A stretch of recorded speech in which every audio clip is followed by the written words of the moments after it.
নমস্কার বন্ধুরা, welcome to another video of Indian economic series.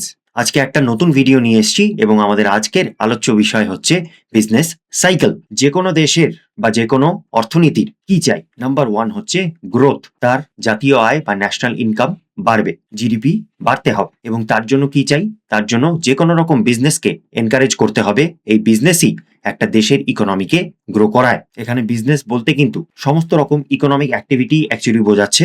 সেটা চাকরি হতে পারে, এগ্রিকালচার হতে পারে, কোনো ব্যবসা বা উদ্যোগ হতে পারে। তো এই সমস্ত ইকোনমিক অ্যাক্টিভিটিকে গ্রো করলেই একটা দেশের জিডিপি বাড়বে এবং একটা দেশের সরকারের প্রচেষ্টা থাকে যে তারা ম্যাক্সিমাম এনকারেজমেন্ট দেয় বিজনেসকে এবং বিজনেস যাতে দিনকে দিন বাড়তে থাকে। তবে এই বিজনেসগুলোও একটা সাইকেলের মধ্যে দিয়ে চলে, কোনো সময় উত্থান, কোনো সময় পতন। তো সেই বিজনেস সাইকেলগুলোই আজকের ভিডিওতে আমরা জানবো। তো welcome to business cycle Dhurandhar edition. আমরা জনপ্রিয় সিনেমা ধুরান্ধারে দেখেছিলাম প্রথমে যখন জাসকিরত সিং রাঙ্গা এতগুলো মার্ডার করার পর ফাঁসির সাজা পেয়েছিল, তখন তার চলছিল চরম ডিপ্রেশন, লাইফের লোয়েস্ট ফেজ। কিন্তু তারপর তাকে রয়ের চিফ ডিসকভার করে এবং তাকে একটা লাইফে নতুন পারপাস দেয়, দেশের জন্য কাজ করার। তখন আস্তে আস্তে সে রিকভার করার চেষ্টা করছিল, কিন্তু তখনও কিন্তু সেরকম রেজাল্ট সে দেখতে পাচ্ছে না। অল্প অল্প রেজাল্ট হয়তো দেখতে পাচ্ছে, কিন্তু ম্যাসিভ যেটা সাকসেস চেয়েছিল সেটা দেখতে পাচ্ছে না। এটাই হচ্ছে রিসেশনের ফেজ। ডিপ্রেশন থেকে একটু বেটার, তবে not up to the mark. Next, সে রেহমান ড্যাকেটের গ্যাংয়ে সে চান্স পেয়ে গেল এবং সেখানে সে বেশ ধুরন্ধর ধামাকা মাচাচ্ছিল। তো আস্তে আস্তে তার রিকভারি হচ্ছে এবং তারপর আলটিমেটলি সে নিজেই সত্তায় চলে আসলো। শেরে বলোচের খিতাব সে পেল এবং সেটাই ছিল তার highest phase of life. Broom. তো বুঝতেই পারছো এই ডিপ্রেশন, রিসেশন, রিকভারি এবং বুম বলতে কি বোঝায়। তো যে কোনো বিজনেসই এমন সাইকেলের মাধ্যমেই কিন্তু চলে। বিজনেস সাইকেল বলতে fluctuation between depression and boom, extremely low থেকে এক্সট্রিমলি হাই যাওয়া। এটার আরো নাম আছে, এটাকে ট্রেড সাইকেল বলে বা একটা দেশের ইকোনমিক সাইকেলও বলে থাকে। তো ডিপ্রেশন থেকে বুমের জার্নিটাকেই বলে হচ্ছে বিজনেস সাইকেল। মাঝখানে দুটো ইন্টারমিডিয়ারি ফেজও রয়েছে, যেটাকে বলে রিসেশন এবং রিকভারি। চলো এবার ইকোনমিক টার্মসে একটু বোঝা যাক। তো একটা বিজনেস যখন সদ্য শুরু হলো, বেশ লো থেকে শুরু হয়েছে, সেখান থেকে আস্তে আস্তে গ্রো করবে বিজনেসটা, এটাকে বলে হচ্ছে এক্সপ্যানশন ফেজ। এবং যখন গ্রোথের চরমে পৌঁছে গেল অর্থাৎ পিকে, তখন বলা হবে broom, which is the highest stage of economic growth. ব্যবসা দারুণ চলছে, এতটাই ভালো চলছে যে এর থেকে ইমপ্রুভমেন্ট আর পসিবলই না। কিন্তু সেই ফেজটা লাস্ট করে না, আবার একটা ইকোনমিক ডিক্লাইনের ফেজ আমরা দেখতে পারি, যেটাকে কন্ট্রাকশন বলে। তখনই বলা হয় রিসেশন, যে আস্তে আস্তে ব্যবসাটা ডিক্লাইন করছে। ডিক্লাইন করতে করতে একেবারে চরমে পৌঁছে যায়, লোয়েস্ট পয়েন্টে পৌঁছে যায়, তখন বলা হয় depression, which is the lowest stage of economic activity. ব্যবসা একেবারেই চলছে না, ধরতে পারো অলমোস্ট বন্ধ হয়ে যাবে। যেমন জাসকিরত সিং রাঙ্গার লাইফটা অলমোস্ট শেষই হয়ে গেছে, কিন্তু সেখান থেকে আবার নতুন জীবন সেই ব্যবসাটা আবার পেতে পারে, আবার গ্রো করবে, স্ট্রং ইকোনমিক গ্রোথ দেখাবে। এটাকে বলা হবে আবারও এক্সপ্যানশনের স্টেজ এবং ইকোনমির ভাষায় এটা হচ্ছে রিকভারি। আস্তে আস্তে প্রাণ ফিরে পাচ্ছে, সেখান থেকে আবার চরমে পৌঁছে যাবে, সাকসেসের চূড়ায়, এবং এতটাই গ্রো করে যাবে যে ওখান থেকে আর গ্রো করা সেই মুহূর্তে পসিবল নয়। তারপরে আবারও পুনরায় আবার একটা ডিক্লাইনের ফেজ দেখা যাবে। তো সাফল্যের শিখরে অর্থাৎ পিকেও কিন্তু স্ট্যাগনেন্ট ইকোনমিক গ্রোথ, কারণ তার থেকে বেশি গ্রো করা তখনকার মতো আর পসিবল না। আবার ডিপ্রেশনের টাইমেও অর্থাৎ ট্রাউতেও কিন্তু স্ট্যাগনেন্ট ইকোনমিক গ্রোথ, অর্থাৎ ব্যবসাটা অলমোস্ট স্থগিত হয়ে গেছে। এই সাইকেলের মাধ্যমেই যে কোনো বিজনেস বা যে কোনো ইকোনমিক অ্যাক্টিভিটি গিয়ে থাকে।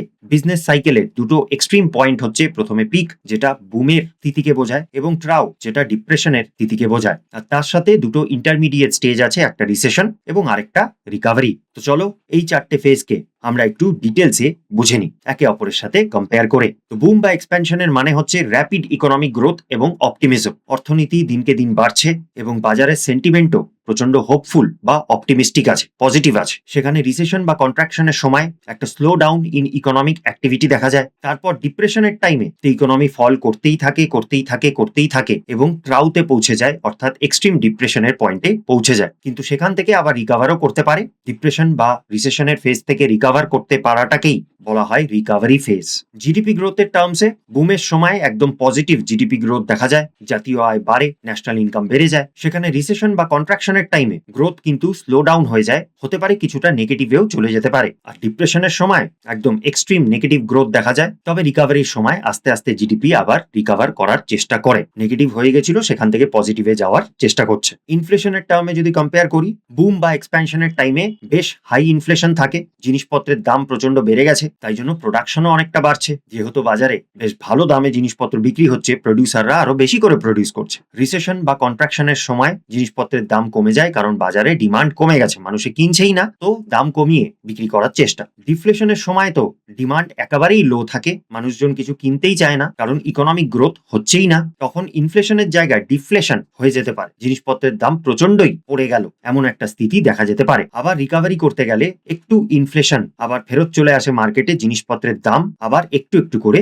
বাড়তে থাকে, কারণ ডিমান্ড বাড়ছে, মানুষের চাহিদা বাড়ছে জিনিসপত্র কনজিউম করা। এমপ্লয়মেন্টের দিক থেকে দেখতে গেলে বুম বা এক্সপ্যানশনের টাইমে হাইয়েস্ট এমপ্লয়মেন্ট দেখা যায়, রিসেশন বা কন্ট্রাকশনের টাইমে আনএমপ্লয়মেন্ট বাড়তে থাকে, বেকারত্ব বাড়তে থাকে। ডিপ্রেশনের টাইমে তো চরম বেকারত্ব, মানুষজন একেবারেই চাকরি বাকরি বা কোনো ইকোনমিক অ্যাক্টিভিটি করতেই পারছে না। আর রিকভারির টাইমে আবারও আস্তে ধীরে রোজগারের হার একটু হলেও বাড়তে থাকে। তো বন্ধুরা, এই ইনফ্লেশন এবং এমপ্লয়মেন্ট বা আনএমপ্লয়মেন্টের কম্প্যারিজন আমরা করেছিলাম এর আগের একটা ভিডিওতে, আশা করি তোমাদের মনে আছে। ফিলিপস কার্ভ ইনফ্লেশন এবং আনএমপ্লয়মেন্টের রিলেশনটা দর্শায়। তো ইনফ্লেশন বাড়ছে মানে এমপ্লয়মেন্টের উপরে কি এফেক্ট পড়বে, এবং ইনফ্লেশন কমছে মানে বা ডিফ্লেশন এসছে বলে এমপ্লয়মেন্টের উপরে কি এফেক্ট পড়বে। আশা করি তোমরা অটোমেটিক্যালি সেটা বুঝে গেছো। না বুঝে থাকলে তোমরা আমার এই ভিডিও 10 এই প্লেলিস্টেই পেয়ে যাবে, ফিলিপস কার্ভ, যেখানে আমি আলোচনা করেছি সেই ভিডিওটা পুনরায় দেখে নাও বা দেখে নাও। চলো কন্টিনিউ করা যাক। বুম বা এক্সপ্যানশনের টাইমে ডিমান্ড প্রচন্ড হাই থাকে, যে কোনো পণ্য বা পরিষেবার বাজারে প্রচুর চাহিদা রয়েছে, তাই জন্যই তার দামটা বেড়ে গেছে, ইনফ্লেশন হয়েছে। রিসেশন বা কন্ট্রাকশনের টাইমে জিনিসপত্রের চাহিদা কমে গেছে। ডিপ্রেশনের টাইমে তো একেবারে বাজারে ডিমান্ডই নেই, চাহিদাই নেই, মানুষের কিছু কিনতেই চাইছে না। আবার রিকভারির টাইমে আস্তে আস্তে ডিমান্ড বাজারে বাড়ছে। প্রোডাকশনের দিক থেকে দেখতে গেলে আগেরটার সাথেই রিলেটেড, ডিমান্ড যখন বেশি প্রোডাকশন বেশি হবে, ডিমান্ড যখন নেই প্রোডাকশন করে কি লাভ। তো বুম বা এক্সপ্যানশনের টাইমে প্রোডাকশনও অনেকটা বেড়ে যায়, রিসেশন বা কন্ট্রাকশনের টাইমে প্রোডাকশন কমতে থাকে, ডিপ্রেশনের টাইমে তো প্রোডাকশন অলমোস্ট বন্ধ হয়ে যায়, আবার রিকভারির টাইমে প্রোডাকশন আস্তে আস্তে বাড়া আরম্ভ করে। ইনকাম এন্ড প্রফিটও আগের পয়েন্টের সাথেই রিলেটেড, প্রোডাকশন বেশি হচ্ছে কেন, কারণ অফকোর্স ইনকাম ভালো হচ্ছে, প্রফিট ভালো হচ্ছে, তাই জন্যই মানুষে আরো বেশি করে প্রডিউস করছে। রিসেশন বা কন্ট্রাকশনের ক্ষেত্রে প্রোডাকশন ডিক্লাইন করেছে, তার মানে ইনকামও ডিক্লাইন করেছে, প্রফিটও হচ্ছে না। ডিপ্রেশনের টাইমে তো পুরো ব্যাপারটা কোল্যাপস হয়ে গেছে, হিউজ লসেস ফেস করছে ব্যবসাদাররা। আর রিকভারির টাইমে আস্তে আস্তে ব্যবসায়ীদের আর্থিক স্থিতি ইমপ্রুভ করছে। আর ইনভেস্টমেন্ট বুমের টাইমে যেহেতু হাই প্রফিট হাই ইনকাম করার অপরচুনিটি আছে, তো মানুষে আরো বেশি করে ইনভেস্ট করবে, ব্যবসাটাকে বাড়ানোর চেষ্টা করবে। রিসেশন বা কন্ট্রাকশনের সময় অফকোর্স ইনভেস্টমেন্ট স্লো ডাউন হয়ে যায়। ডিপ্রেশনের সময় তো ইনভেস্টাররা বাজারে ইনভেস্টই করতে চায় না, কারণ তারা ভয় পায় যে ইনভেস্ট করলেই লস হয়ে যাবে, বরঞ্চ তারা কিছু সেফ অ্যাসেটসে, ফর এক্সাম্পল গোল্ড বা রিয়েল এস্টেটে তাদের টাকাগুলো ইনভেস্ট করে, ব্যবসায় করতে চায় না। আর রিকভারির সময় ইনভেস্টার কনফিডেন্স আবার ফেরত আসে। এই চারটে পয়েন্টই অ্যাকচুয়ালি একটার সাথে একটা রিলেটেড, একটা বুঝলেই বাকিটা তোমরা নিজেরাই ভেবে নিতে পারবে। নেক্সট পয়েন্টে দেখা যাক বিজনেস সেন্টিমেন্ট, আগের পয়েন্টটারই কন্টিনিউয়েশন। বুম বা এক্সপ্যানশনের টাইমে অপটিমিস্টিক, অর্থাৎ বিজনেসম্যানরা প্রচুর লাভ করছে, তাই জন্য তারা বেশ বাজারকে নিয়ে আশাবাদী। রিসেশন বা কন্ট্রাকশনের টাইমে পেসিমিস্টিক, মানুষ একটু নিরাশার থ্রুতে যাচ্ছে। ডিপ্রেশনের টাইমে তো আরো বাজে স্থিতি, এক্সট্রিম ফিয়ার এবং আনসার্টেনিটি, মানুষের অনিশ্চয়তায় ভুগছে, এবং রিকভারির ক্ষেত্রে আস্তে আস্তে কনফিডেন্স ফিরে পাচ্ছে। ব্যাংক ক্রেডিট অর্থাৎ ব্যাংক লোনে টাকা দিতে চাইছে কিনা। তো বুম বা এক্সপ্যানশনের টাইমে দারুণ ব্যবসা চলছে, দারুণ ইকোনমিক অ্যাক্টিভিটি চলছে, তো ব্যাংকও তাতে সামিল হয়ে যাচ্ছে, কম বিয়াজে বেশি করে টাকা লোন দিচ্ছে। রিসেশন বা কন্ট্রাকশনের টাইমে ব্যাংকও বেশ কশাস হয়ে গেছে যে এখন টাকা ভেবেচিন্তে আমাদের দিতে হবে, উল্টোপাল্টা জায়গায় টাকা দিলে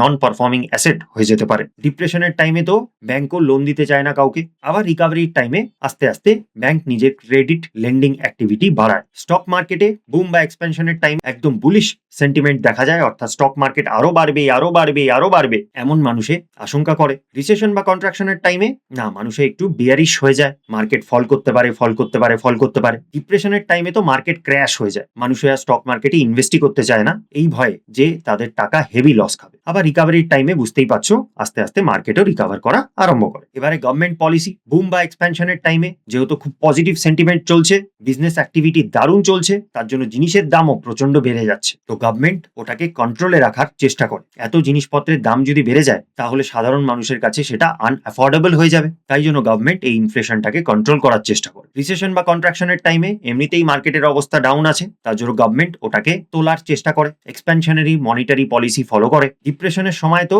গভর্নমেন্ট একদম সক্রিয় হয়ে যায়, বাজারে ঢুকে গভর্নমেন্ট বাজারটাকে তোলার চেষ্টা করে, ব্যবসাগুলোকে এনকারেজ করার চেষ্টা করে, সস্তায় লোন দেওয়া থেকে শুরু করে নানান রকম সাবসিডি দেওয়া, তেমন টাইপের পলিসি বানানো যাতে ব্যবসাদারদের সুবিধা হয়, সেগুলো ডিপ্রেশনের সময় দেখা যায়। গভর্নমেন্ট প্রোডাকশন বাড়ানোর চেষ্টা করছে। আবার রিকভারির টাইমে ডিপ্রেশনের থেকে বেটার বটে, কিন্তু এখনো কিন্তু বাজার not up to the mark. তো গভর্নমেন্ট যেই সমস্ত পলিসিগুলো ডিপ্রেশনে নিয়েছিল সেগুলোই কন্টিনিউ করে যাতে বাজার আবার বুমের দিকে যেতে পারে। পাবলিকের মুড বুম বা এক্সপ্যানশনের টাইমে সবাই খুব খুশি, কার না ভালো লাগে বাজার যদি ভালো চলে। পাবলিকের কনফিডেন্স এবং বাজারে খরচা দুটোই বেড়ে যায়, কারণ তারা ভাবে যে এরপরে তো টাকা আসবেই। রিসেশন বা কন্ট্রাকশনের টাইমে অনিশ্চয়তা বেড়ে যায়। ডিপ্রেশনের টাইমে তো একেবারে প্যানিক এবং হোপলেসনেস, নিরাশাপূর্ণ হয়ে যায় মানুষ। রিকভারির টাইমে আবারও একটু আশা ফিরে পায়। অ্যাকচুয়ালি কিছু ইকোনমিস্ট বলে এই বুম থেকে রিকভারির ফেজটা মোটামুটি 4-5 বছরে একবার এই প্রবর্তনটা, এই ট্রানজিশনটা দেখা যেতেই পারে। এক্সাম্পল যদি কিছু নিই, বুম বা এক্সপ্যানশনের টাইম বলা যেতে পারে ইন্ডিয়ার যে হাই গ্রোথ ইয়ার্স ছিল 2003 থেকে 2008,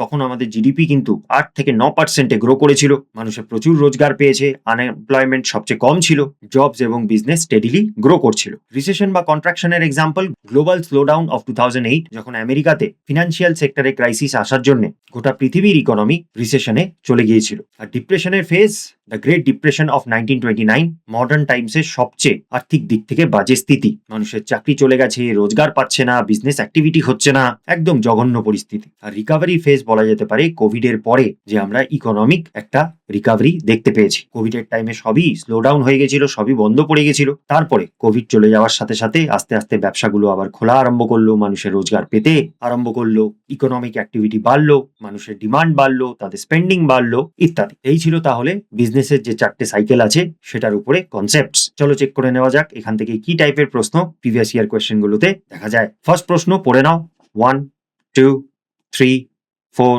5।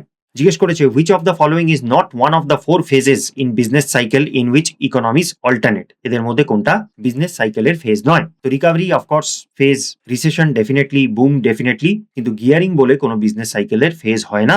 আরেকটা ফেজ যেটা এখানে মিস করে গেছে সেটা হচ্ছে ডিপ্রেশন। তো কনগ্রাচুলেশনস যারা সঠিক উত্তর দিয়েছো ডি, গিয়ারিং। নেক্সট কোয়েশ্চেন পজ করে পড়ে নাও, 1, 2, 3, 4, 5। জিজ্ঞেস করেছে an economy that is reeling under severe and prolonged recession is said to be in the state of। অনেক দিন ধরে চরম এবং দীর্ঘকাল ধরে রিসেশনে চলছে। এখন অনেক দিন বলতে কতদিন? ইউজুয়ালি ধরা হয় ডিপ্রেশনের স্থিতি তখন আসে যখন দুটো কি তার বেশি কোয়ার্টার ধরে একটা ইকোনমি রিসেশন ফেস করছে, অর্থাৎ নেগেটিভ গ্রোথ রেট ফেস করছে।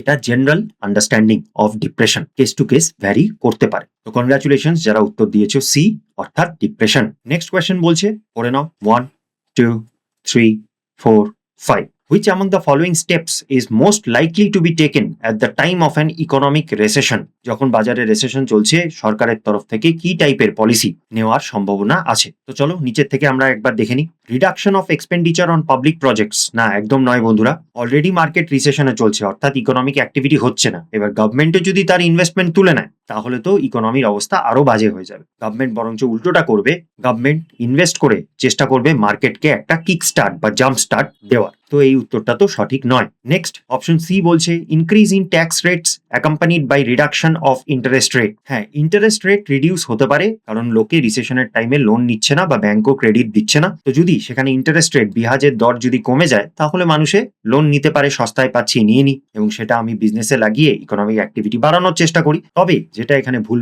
বলেছে সেটা হচ্ছে ইনক্রিজ ইন ট্যাক্স রেটস না। মানুষের কাছে অলরেডি কম টাকা আছে, ইনফ্লেশনের স্থিতি চলছে, ডেইলি এক্সপেন্ডিচারেই মানুষকে অনেক বেশি খরচা করতে হচ্ছে। তো এখন যদি আরো বেশি ট্যাক্স বাড়িয়ে দেয়, মানুষের হাতে ডিসপোজেবল ইনকাম থাকবে না, খরচা করার মতো টাকা থাকবে না, বাজারে ডিমান্ড আরো কম হতে থাকবে এবং ইকোনমি আরো ডাউন চলে যাবে। তো এটা তো হতে পারে না। আচ্ছা, বি বলছে increase in expenditure on public projects.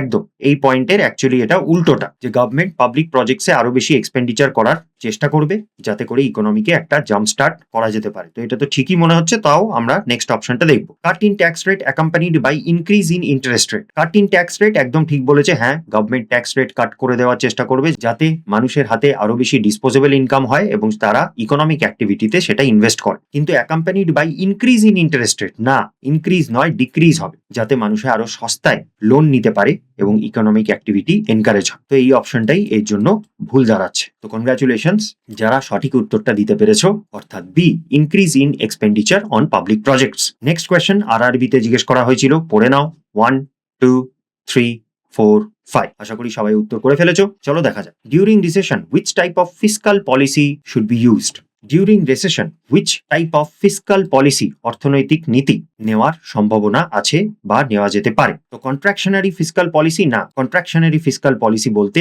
গভর্নমেন্টের বাজারে এক্সপেন্ডিচার আরো বেশি কমিয়ে দেবে বা ইন্টারেস্ট রেট বাড়িয়ে দেবে যাতে মানুষের লোন নিয়ে নিজেরা ইনভেস্ট না করতে পারে। তো সেটা তো রিসেশনের সময় সেটা হবে না। নিউট্রাল ফিসকাল পলিসি না, রিসেশন এমন একটা স্থিতি যে এখন সিচুয়েশন অতটাও বিগড়ায়নি, কিন্তু সরকার যদি এখন সঠিক স্টেপ না নেয় তাহলে কিন্তু ডিপ্রেশনে চলে যেতে পারে। এখন অর্থাৎ রিসেশনের টাইমে সরকার হাতের উপরে হাত দিয়ে বসে থাকবে, নিউট্রাল ফিসকাল পলিসি নেবে তেমনটা নয়। সরকার জান প্রাণ দিয়ে চেষ্টা করবে ইকোনমিক অ্যাক্টিভিটি বাড়ানোর জন্য। ইকোনমিক অ্যাক্টিভিটি বাড়লেই তো দেশের ন্যাশনাল ইনকাম বাড়বে। তো না, রিসেশনের সময় সরকার নিউট্রাল ফিসকাল পলিসি অর্থাৎ হাতের উপরে হাত দিয়ে বসে থাকবে না। হ্যাঁ, এক্সপ্যানশনারি ফিসকাল পলিসি অফকোর্স সরকার নিতে পারে। গভর্নমেন্ট নিজে ইনভেস্টমেন্ট বাড়িয়ে দেবে, ইন্টারেস্ট রেট গুলো লো করে দেবে, ট্যাক্সের হার কমিয়ে দেবে যাতে করে পাবলিকের পকেটে আরো বেশি করে টাকা ঢোকে এবং সেগুলো তারা ইকোনমিক অ্যাক্টিভিটিতে লাগাতে পারে। এবং স্টেবল ফিসকাল পলিসিতে নয়, এটা একটা চিন্তাজনক বিষয়। রিসেশনের স্থিতি, তখন সিচুয়েশনটাই পরিস্থিতিটাই এত আনস্টেবল চলছে, সরকার কিন্তু ফিসকাল পলিসি স্টেবল নিতে পারবেন না। তো মোস্ট লাইকলি আনসার হচ্ছে এক্সপ্যানশনারি ফিসকাল পলিসি। তো কনগ্রাচুলেশনস যারা সঠিক উত্তর দিয়েছো সি, এক্সপ্যানশনারি ফিসকাল পলিসি। নিজের নামটা কিন্তু কমেন্ট সেকশনে অবশ্যই ছাড়বে যদি সঠিক অপশনটা ধরতে পেরেছো। চলো এবার একটু কন্টিনিউ করা যাক। ছোট্ট দুটো কনসেপ্ট আছে। বিজনেসরা জিনিসের দাম কিভাবে নির্ধারণ করতে পারে সেটা দুটো পন্থা আমরা এখন আলোচনা করব। প্রথমটা হচ্ছে ডাইনামিক প্রাইসিং। এটাকে সার্চ প্রাইসিং বলে, ডিমান্ড প্রাইসিং বলে বা টাইম বেসড প্রাইসিং বলে। তোমরা নিশ্চয়ই এটার সাথে পরিচিত বন্ধুরা। সুইগি বা জোম্যাটো থেকে যখন অর্ডার করো তখন দেখবে কোনো ম্যাচ যদি থাকে, যেমন ওয়ার্ল্ড কাপ, বা বৃষ্টি বাদলার যদি পরিস্থিতি থাকে বা গভীর রাতে যদি থাকে, তখন দেখবে ডেলিভারি চার্জ কিন্তু বেড়ে যায়। ওলা, উবার, র্যাপিডো এগুলোর ক্ষেত্রেও কিন্তু সেম। যখন ডিমান্ড জিনিসের বেশি আছে কিন্তু সাপ্লাই কম আছে তখন কিন্তু তারা প্রাইসটা বাড়িয়ে দেয়। তো এটাকেই বলে ডাইনামিক প্রাইসিং বা সার্জ প্রাইসিং। এয়ারলাইন্সের ক্ষেত্রেও আমরা এটা দেখতে পারি। অনেক দিন আগে যদি বুক করো অনেক সস্তায় টিকিট পেয়ে যাবে, কিন্তু জার্নি ডেটের যত কাছে আসবে তখন কিন্তু সিটের দাম বেড়ে যাবে, কারণ ডিমান্ড বেশি আছে, সাপ্লাই কম আছে। এটাকেই বলে ডাইনামিক প্রাইসিং। পরিস্থিতির সাথে, সিচুয়েশনের সাথে ডিমান্ড আর সাপ্লাইয়ের অবস্থা বুঝে প্রাইস বাড়ানো কমানো হয়। নেক্সট হচ্ছে প্রেডেটরি প্রাইসিং। এটার বেস্ট এক্সাম্পল জিও যখন ফ্রিতে 2 বছর আনলিমিটেড ইন্টারনেট কানেকশন আমাদের দেশে দিয়ে বেরিয়েছিল, তখন যেই কোম্পানি সিমই ব্যবহার করতো না কেন সবাই কিন্তু জিও সিমে সুইচ করে গেছিল। এইভাবে করেই জিও কিন্তু টেলিকম ওয়ারে জিতে গিয়েছিল, এতটা পপুলার হয়ে গেছিল লঞ্চ হওয়ার সাথে সাথে। তো এটাকেই বলে প্রেডেটরি প্রাইসিং। অর্থাৎ এখানে কোম্পানিরা ইচ্ছে করে প্রচন্ড কম দাম রাখে, অনেক সময় তো কস্টের থেকেও কম দাম রাখে। তা সেই প্রোডাক্টটা বানাতে যত খরচা হয়েছে তার থেকে সস্তায় বিক্রি করবে, যাতে করে কম্পিটিটররা বাজার থেকে একদম ইরেজ হয়ে যায়, কম্পিটিটরদের ব্যবসা পুরোপুরি বন্ধ হয়ে যায়। মানুষের যেহেতু এত সস্তায় জিনিস পাচ্ছে তারা আর অন্যদিকে ফিরেও তাকাবে না। তো এটা সাধারণত বিজনেসরা করে যখন তারা মনোপলি এস্টাবলিশ করার চেষ্টা করছে। বাজারে আমি একা খেলোয়াড় হব, অন্যরা কেউ থাকবে না। তো জিওর এক্সাম্পলটা নিশ্চয়ই সবাই কানেক্ট করতে পারছো। আমরা একটা ইন্টারনেট রেভলিউশন দেখতে পেরেছিলাম, তার সাথে জিওর রাইজ আমরা দেখতে পেরেছিলাম। তার সাথে এরকম প্রেডেটরি প্রাইসিং এর এক্সাম্পল জেপ্টো, ব্লিঙ্কিট, সুইগি, যেগুলো ইনস্ট্যান্ট ডেলিভারির কাজ করে, সেখানেও কিন্তু দেখা যায় তুমি যে কোনো জিনিস বাজারে যেই দামে পাবে তার থেকে অনেক সস্তায় অনেক সময় এই প্ল্যাটফর্মগুলোতে পেয়ে যাবে। কারণ এরা যেটা চেষ্টা করছে, কনজিউমারকে এদের দিকে টানার চেষ্টা করছে সস্তা প্রোডাক্ট বিক্রি করে, এবং কম্পিটিটরদের রিমুভ করে দেওয়ার চেষ্টা করছে যাতে করে ওদেরই বাজারে একটা মনোপলি এস্টাবলিশ হয়ে যায়। বিলো কস্ট প্রাইস রাখা হয় যাতে করে মনোপলি এস্টাবলিশ করা যেতে পারে। তো দেখে নেওয়া যাক এই দুটো ছোট্ট কনসেপ্ট থেকে কি কি প্রশ্ন এসেছিল। First question, search pricing takes place when a service provider. পড়ে নাও। 1 2 3 4 5। এনডি এর প্রশ্ন দেখা যাক। জিজ্ঞেস করেছে সার্চ প্রাইসিং কাকে বলে। Raises the price of his product or services as demand outstrips supply. সাপ্লাইয়ের থেকে বেশি ডিমান্ড রয়েছে, তার জন্য জিনিসের দাম বেড়ে যাবে। তো এটা তো আবারও সঠিক মনে হচ্ছে, তারপরেও আমরা বাকিগুলো একবার দেখে নেব। Follows preset price immune two demand and supply dynamics. Preset price মানে আগের থেকে যেই প্রাইস নির্ধারণ করা ছিল সেই প্রাইসের উপর ডিমান্ড আর সাপ্লাই কোনো রকম প্রভাব ফেলবে না। তো সেটা তো সার্চ প্রাইসিং এর এক্সাম্পল একেবারেই না। Fixes a minimum price for it services. না, মিনিমাম প্রাইস কিছু ফিক্স করা হয় না, ডিমান্ডের উপরে প্রাইসটা ঘোরাফেরা করে। Fixes an average price on basics of transaction carried over a day. একদিনে টোটাল যত ট্রানজাকশন হলো সেটার ভিত্তিতে একটা অ্যাভারেজ প্রাইস ফিক্স করা হয় না। সার্চ প্রাইসিং মানে এটা নয়। যেই মুহূর্তে জিনিসের ডিমান্ড বেড়ে গেল এবং সাপ্লাই কম আছে তখনই কিন্তু প্রাইস বেড়ে যাবে। সেটা 1 ঘন্টার জন্য হতে পারে, 5 মিনিটের জন্য হতে পারে, গোটা একটা দিনের প্রাইস ফিক্স থাকবে এমনটা কিন্তু নয়। তো কনগ্রাচুলেশনস যারা সঠিক উত্তর দিয়েছো। A, raises the price of its product or services as demand outstrips supply. তো এই ছিল বন্ধুরা আজকের ছোট্ট ভিডিও। আশা করি তোমরা ভিডিওতে আলোচ্য কনসেপ্টস গুলো খুব সুন্দরভাবে বুঝতে পেরেছো। ভিডিওটা ভালো লাগলে অবশ্যই তোমাদের কাছে অনুরোধ থাকবে একটা লাইকের, একটা সাবস্ক্রিপশনের এবং একটা কমেন্টের। সাথে সাথে কমেন্ট করবে যেই প্রশ্নগুলো আমি জিজ্ঞেস করলাম, এবং তার সাথে এটাও বলতে পারো কোন কোন ইকোনমিক কনসেপ্টস তোমাদেরকে প্রচন্ড কনফিউজ করে। আমি সেগুলোর উপরে এভাবে করেই ভিডিও এনে পরিষ্কার করার চেষ্টা করব। আজকের জন্য এতটুকুই। See you in the next one.